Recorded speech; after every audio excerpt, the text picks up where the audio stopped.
Here we go. Man, Fabrizio really hijacked that phrase, eh? Here we begin our daily coverage of Euro 2024. I didn't want to do a video just for one game yesterday, so Germany and Scotland will be in this video as well. I'm Adrian. Thank you so much for joining me here for this video, and a big thank you to everyone who has joined our quiz community on FC Quiz, especially Jack Grimsey and Ray Quizvic, who are leading the charge in the Euro 2024 quizzes at the moment. I still have a few quizzes I need to complete. Maybe I'll jump up the standings. A very special shout out to all of you that joined the official Rabona TV club already, and if you haven't joined yet, do so. It's free. There's more of us in the Rabona TV club than there are in the official Portugal club, so let's keep growing, and I'll continue to give updates to the standings throughout the tournament. Link below, use that to join up, or just search Rabona TV in the app and I will see you in there. I will see you in the standings. All right, to the football. Germany versus Scotland, the moment we had been waiting for. It's always so difficult to get a read on host nations, isn't it? All that you have to work with are friendlies, and friendlies typically aren't a fantastic representation of the team you're watching. It's like a 60% accurate representation, you know? So given that, plus the fact that Scotland had a decent qualifying campaign, showed they could beat a top-tier European side like Spain, I mean, I was looking forward to this one for a few reasons. However, after about 20 minutes, it was quite clear. Well, a few things were quite clear, really. The obvious one, this German attack with Wirtz, Musiala, Havertz, and then Gundogan in behind them, it's a big problem for everybody. In the midfield, you have the grit of Leverkusen's Andrich next to the genius of Toni Kroos, who was incredible in this match. Behind them, Rudiger and Tab providing defensive solidity. And then the width comes from Mittelstadt and Kimmich. So it was always going to be tough for Scotland against Germany, but with this particular setup from Nagelsmann, it was even more difficult. This German side wasn't just dynamic with their attack, as Musiala and Wirtz were a problem, like I said, but they also pressed the hell out of Scotland. Scotland could barely string together 5 passes before Germany pressed them into a mistake, a misplaced pass, whatever, and we're back on the ball again. But how Germany can hurt you is, there's just so many different ways. Strike on the counter with their speed, yep. Pass their way through you when you're sitting deep, yeah. They also have enough players with the ability to beat your defenders one-on-one and create space for themselves, as Jamal Musiala did to score Germany's second goal with that crazy touch. Great touch around the defender, ruthless finish into the top corner. The first goal was a great square ball to Wirtz on the edge of the box, and his strike slipped past Gunn, off the post, and in, the youngest scorer for Germany at a European Championship, by the way. Musiala and the fellas continued to cause issues as they nearly won a penalty earlier in the first half, then got one later. Right call from VAR, as well as the red, which was a reckless ankle breaker of a challenge, endangering your opponent. But how did the penalty come about? Well-worked attack from Germany, Kimmich clipping a dinked ball in, and Gundogan nearly converting a header prior to getting fouled. Again, plenty of ways to hurt teams, including from the penalty spot. So Musiala, Havertz, and Wirtz all got in on the goals in the first half alone. And the second half was as you would expect. Scotland tried to tighten up and stop the bleeding, but once the changes came from Germany with their deep squad, they grabbed another. Niklas Füllkrug with a smash just 5 minutes after coming onto the pitch, straight into the top corner. Later, Emre Can, who just joined the Germany camp days earlier, came onto the pitch and scored Germany's 5th. Rudiger with an own goal, 5-1 the final, and dominance and quality from Germany, the first time they've scored 5 in a Euros. Scary stuff from them and Nagelsmann, but facilitated by Scotland's massive gaps in the midfield and defense, not sitting back, not in midfield, just kind of aimless on the pitch, and gave Germany a lot of room to work with. The next match, the next morning, Hungary versus Switzerland. Early in the match, I absolutely recognized that it was super early, but Hungary was giving me a bit of Turkey 2020 vibes. They grew into the match and showed they'll start better against Scotland in this group, but this is a team that had a lot of us excited based on how they progressed over the last few years.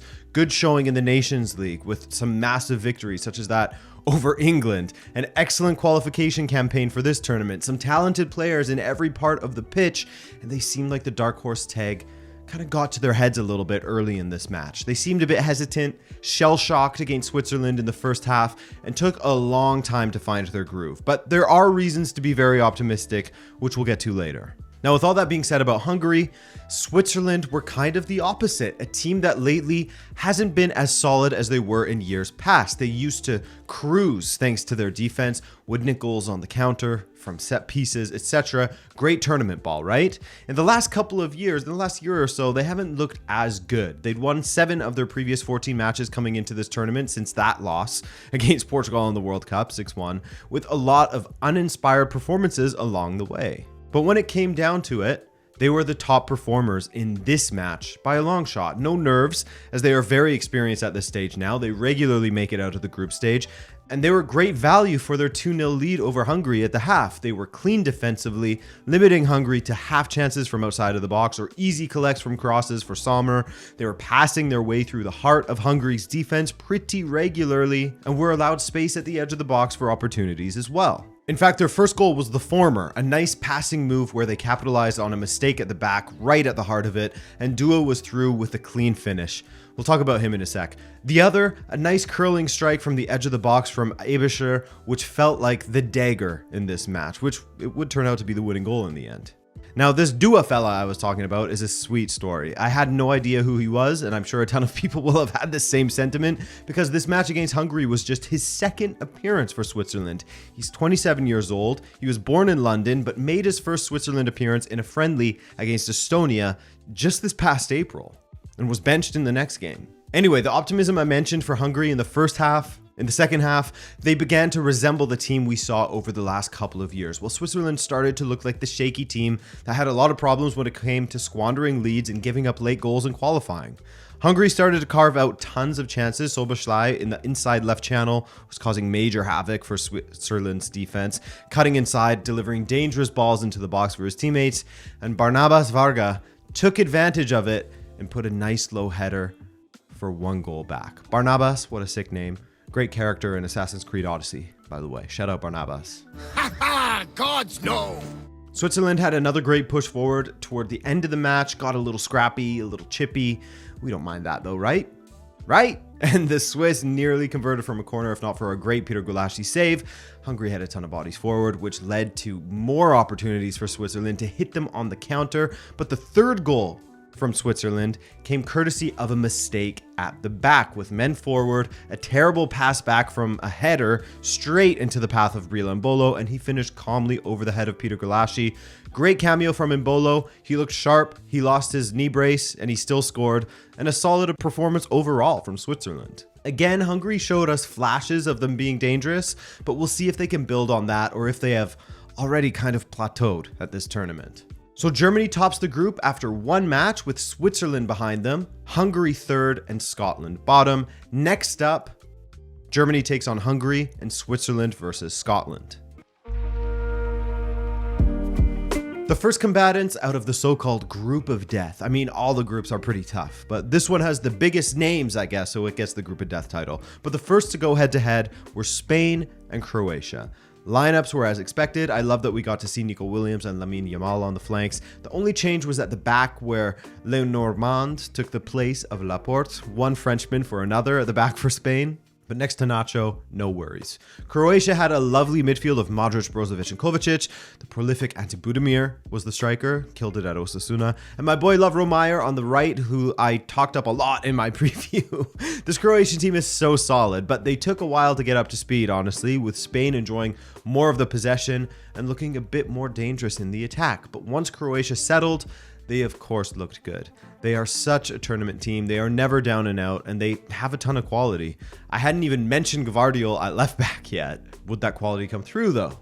We'll see. Croatia's first shot came around the 22nd minute with the aforementioned Budimir heading wide of the goal, but it felt like a warning sign in some ways. And then out of nowhere, 5 minutes later, Alvaro Morata, captain of España, was played right through the heart of the Croatian defenders. The amount of space he had between 2 center backs was pretty dreadful from a Croatian point of view, but Morata finished cleanly with his left. Great goal from him, great run, great finish, and funnily enough, a little trivia for you, that made it 3 consecutive Euro tournaments in which he had scored against Croatia. So get those FC Quiz boys on that, eh? Minutes later, and Spain doubled their lead with a stunning goal from Fabian Ruiz, who actually set up the first as well. Great match from him. Solid footwork from Ruiz and a great finish low past Livakovic. Hill declined for Croatia, who also nearly responded immediately through Brozovic and Meyer. It felt like if they could bring back one goal prior to the half, we would be in for a treat, maybe a comeback. And they nearly did so with Gvardiol's strike across the goal that Budimir just couldn't get a foot on. So, I mean, story of their half, right? Creating nice chances, just no finish on the end. Then you see Spain at the other end just being absolutely clinical. Lamine Yamal with a deft little ball into the box. Dani Carvajal with a deft little touch at the near post past Livakovic. First Euros for him, first goal, lovely stuff, and Croatia's hill became a mountain. Yamal, by the way, absolute menace for the Croatian defenders. The big problem for me was that center back pairing of Sutalo and Pongracic. They just seem completely unorganized at the back, like they don't understand each other, and you can't help but feel that Gvardiol slotting into the middle would bring a commanding presence and a better defender in the middle where they are suffering in that heart of defense. It's way too open all the time. But in the second half, while Croatia had their moments where they came close, such as that scramble in front of the goal where it felt like the entire team had an attempt blocked by Spanish defenders or Unai Simon, or the disallowed goal that came from Petkovic's saved penalty, they struggled to find the back of the net once again. Have an open goal, can't put it away. Get a penalty from that play, have that saved. Put in the squared ball from a rebound, and it's called off for encroachment. The football gods were just sort of against them there, I think. All of this, despite looking great in the build-up all the time, they looked so good with how they would pass their way out from the back, build up the attack. Nacho and Lenormand were stunning at the back for Spain, as was Carvajal and Cucurella. They had those flanks locked down pretty much. A huge credit to Spain's back line and the help they received from Rodri in the midfield as well, the captain, after Alvaro Morata went off. A 3-0 that felt more like didn't really feel like a 3-0, felt like a 2-1 or something, especially looking at the XG. Croatia should have scored, but the only column that matters is the goals column, right? Oh boy, not even 30 seconds into this match and everybody was on Italy pack watch after a massive mistake from DiMarco. Threw it straight into the path of Behrami, the Sassuolo midfielder. He stepped around Bastoni and blasted it into the roof of the net. Superb finish. Still had a ton to do there despite the gift from DiMarco, which brought us the fastest goal in Euros history, just 22 seconds in. Bastoni also didn't look great in that moment, but anyone who was praying for a big upset will have had their dreams crushed pretty quickly, including the entire crowd at Signal Iduna Park. Well, not the whole crowd, but a lot of reporters said that it was about 2/3 at least Albanian supporters. Anyway, following a corner kick, Bastoni got his redemption. He got free at the back post to nod in Pellegrini's cross and immediately canceled out Italy's early error, reset the board, and they continued to pressure Albania. Italy really began to dominate the match actually, as Albania struggled to carry any kind of consistent possession, and Italy got their lead for the first time in this match through a stunning strike from Barella. Ball came back to him at the edge of the box, and he's one of the last guys you want to see lining up a strike at goal with tons of space around him. Blasted past Strakosha for 2-1. 3 goals in this match after just 16 minutes. What a tournament so far, eh? In fact, side note, that goal meant that the first 4 matches of this tournament all had at least 3 goals. The first time the first 4 matches of a Euro had 3 goals since 1976, about 48 years ago, which is pretty crazy. This has been fun so far. Now, if you watch my preview for this tournament, then you will know that I was cautious about Spalletti as the coach for Italy, not because I don't believe in him as a manager. He is one of my favorites, man, honestly. I love the way his club teams have played football, Napoli being the apex of all of that, but I was worried as to whether he would have enough time with Italy in this camp in order to get his tactics across to them all. Qualifying wasn't great.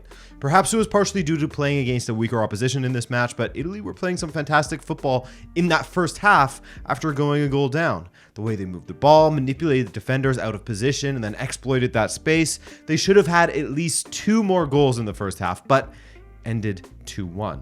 So far, so good with Spalletti and the boys after a half, eh? And speaking of, with the way Albania played in the second half, it felt like those spurned chances could come back to bite Italy.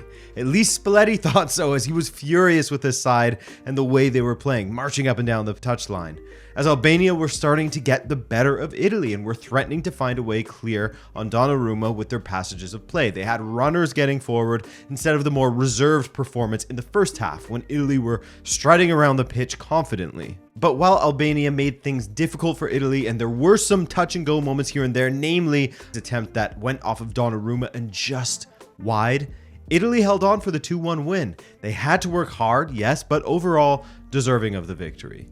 And so that means that Spain topped the group currently with Italy in second, Albania in third, and Croatia in last for now. Next up, Croatia takes on Albania, and of course, Spain versus Italy, which should be a nice matchup. And here we are. The first Euro Daily is done. Thank you so much for joining me, ladies and fellas. It's greatly appreciated. And if you enjoyed this, maybe drop a like for me. Let the algorithm know that you enjoyed it. But beyond that, hey, I'll see you tomorrow. Take care.